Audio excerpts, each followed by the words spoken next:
Hello, highly respected people. Have you ever had your fortune told with a crystal ball or by the lines on your palm? Let us see what telepathy has been used for over the years. Telepathic control by extraterrestrials. Secret CIA operations come to light. Telepathic control by extraterrestrials over employees of the CIA is a topic that for a long time remained on the periphery of public space, but in 1999 received an unexpectedly strong boost when letters described as accidentally leaked appeared in the American magazine UFO.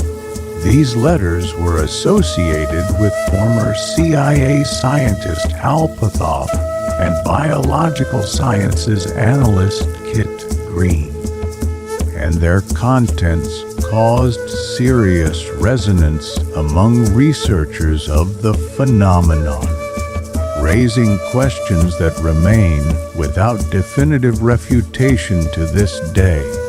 These documents do not merely hint at the existence of secret programs, but outline a much deeper and more troubling picture in which military and intelligence structures not only study extraterrestrial technologies, but also encounter forms of intelligence capable of interacting directly with human consciousness in ways that completely change the understanding of control, communication, and even free will.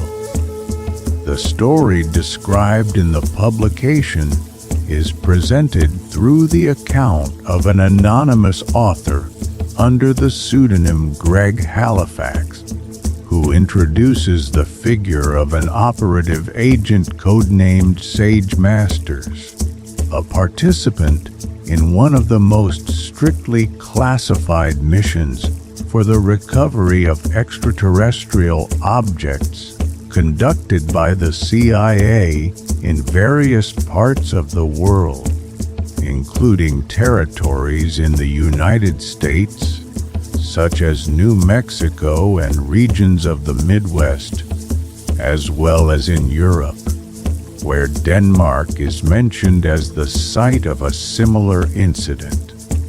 The encounter that changes everything.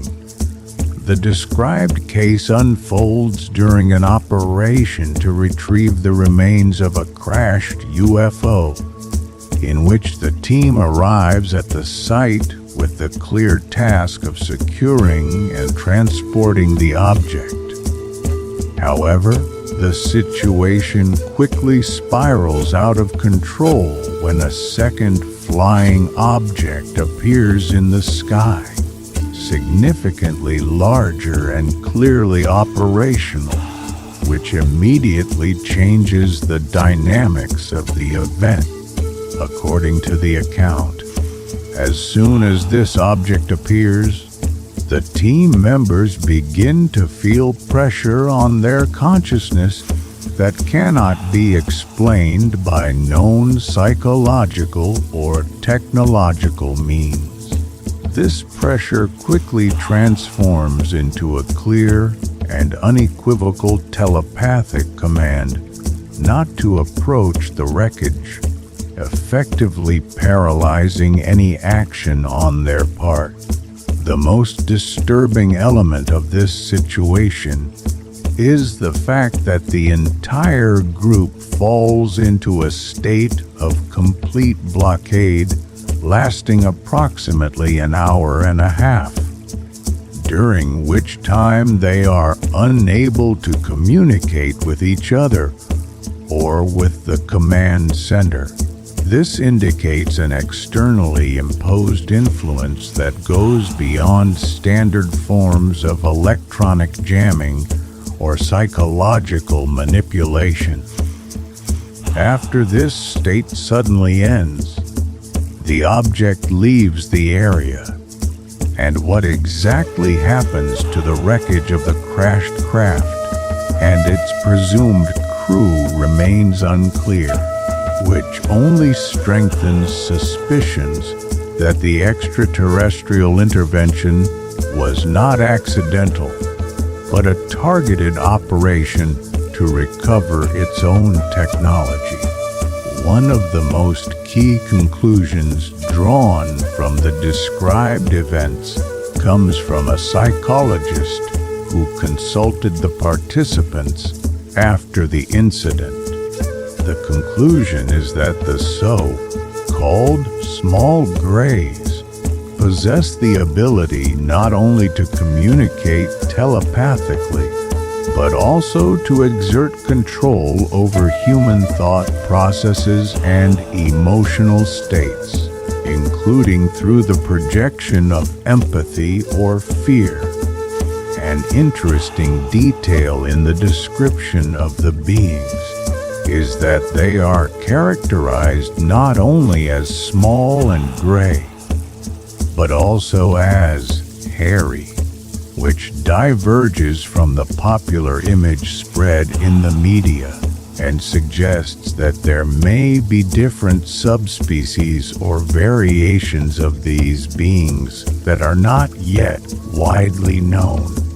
This ability to directly influence consciousness raises the question of whether extraterrestrial technologies involve levels of development far beyond our understanding of neuroscience and quantum communication, while also opening the disturbing possibility that human consciousness can be manipulated without physical interaction. Secret programs and the missing truth, the fact that such operations were organized and conducted with extreme secrecy suggests the existence of a well-established structure that not only deals with extraterrestrial technologies, but also actively conceals information about them, using code designations for incident locations based on zodiac signs, which further complicates the tracking and exposure of these events. This system of classification and control over information implies that we are dealing with a global network of operations that is not limited to a single country, but involves coordination at an international level. This, in turn, raises the question of how many governments are aware of the real situation and how much of the truth remains hidden from the public. In the context of modern disclosures by insiders such as David Grutch, who also speak about programs for recovering extraterrestrial technologies, the story described in these letters begins to appear not as an isolated case, but as part of a much larger picture that is gradually coming to the surface. The telepathic control described in this case is not merely a curious detail, but a key element showing that interaction between humans and extraterrestrials may occur at a level that completely bypasses traditional means of communication and control. This means that the true nature of this contact remains, to a large extent, beyond our understanding.